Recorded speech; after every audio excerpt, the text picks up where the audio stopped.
You're watching Buzz with Jess Lujan. We're back with my in-studio guest, Senator Brant McCreadie, and we're talking about Resolution 234-32 relative to supporting Guam's application for membership in the Western Interstate Commission for Higher Education. Now, again, actually, when I'm looking through the these schools and whether or not they accept transfer students as well, with the exception of maybe 3 or maybe even 4, less than 5 definitely, most of them take transfers in regards to, say, if the students were here doing a couple years here and wanting to do, remainder of their college studies abroad in one of these schools, they accept them as well. Well, that's where the school would have to participate. Yeah, sure. Yeah, so the participation would have to be a branch of our administration, the executive branch, our legislative branch, and then you're going to have to get the school involved as well. So yeah, it's going to be it's going to be the 3 of us getting together and trying to facilitate this program. Now, like I said earlier, on the surface it looks fantastic. Hey, we're going to get a half off on our tuition, but you still have to do your due diligence. You still have to be accepted. You still have to make sure that this school that you're applying to or that you would want to go to participates in what you're looking for.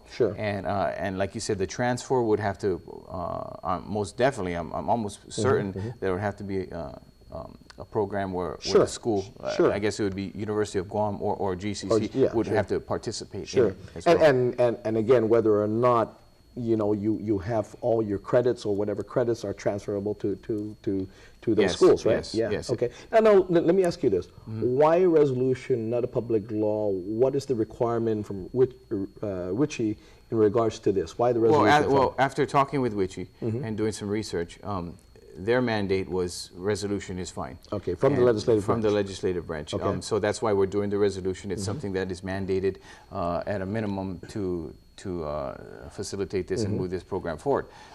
After hopefully we pass this resolution, then this goes to the governor, who attaches a letter to the resolution, and then we become basic members, and then that's when we buy into this program and see how it works. I just got off the phone with someone who is one of the administration's education guys, and he's like, you buy into this program and then you market it.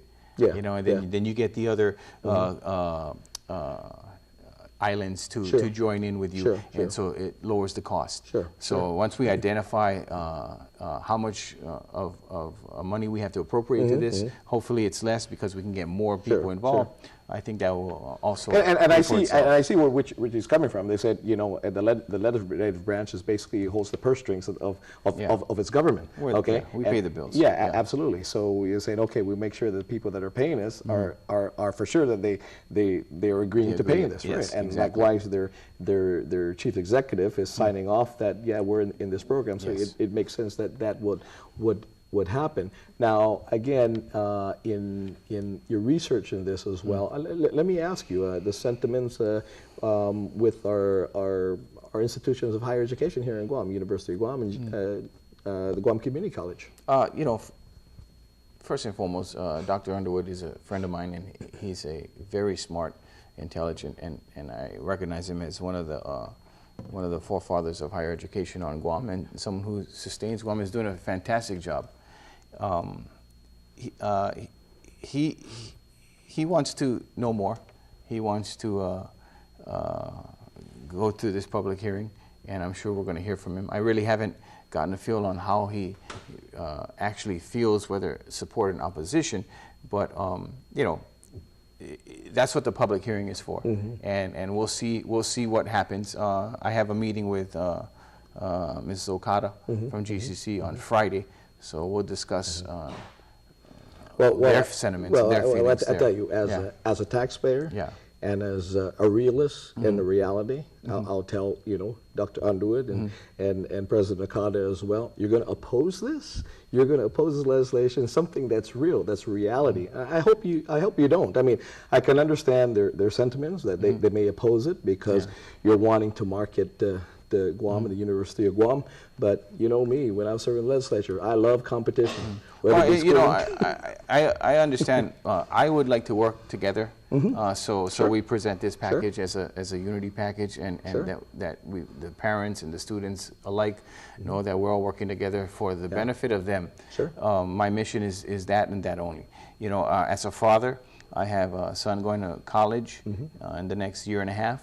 So I just ask him, what do you want to do? There, you know, he's a male. And he's going to have to make his own decisions someday, and that someday is coming up really soon. And that first decision is, where do you want to go to college? Now, I went to UOG. My wife graduated from UOG, and I may send my kids to UOG. I have 4 of them. UOG is a fine institution, and it's run with very fine professors and their administration. Like I said, this is an opportunity, and you said it yourself. This is an opportunity for our kids to take advantage of, and I think that the key component to this is not how many kids get their education here, but how many kids get their education off island. We need to bring them back, and I think that's the key. Is when our kids go off island and get educated, we need to either reinstitute the program of bringing them back here and serving our community, or find some kind of middle ground where their institutional knowledge and their educational knowledge comes back to them. Well, likewise, you know, the more educated a community is, the better it is for that community, regardless of where they're educated. I mean, whether our students leave Guam and they're educated, whatever community they're members of, their community is going to be better because they're educated. Likewise, we hope that when people send their folks over here, that they're educated as well, so we can get an educated community. So it does good all around, wherever you're educated. And again, as a father, again, of kids that had gone to college, they were lucky. They got full scholarships, full rides, you know. But you know, ducked down the wood. Didn't pay my kids' tuition fees and stuff. So it comes out of my pocket. So you know, you got to do the right thing. And the reality is that students will want to go off island. Students will want to stay here. Students will want to join the military. Yes. That's democracy. Well, that's life, like you said it, and hopefully we can work together. We'll be right back. Pay some bills. Be back.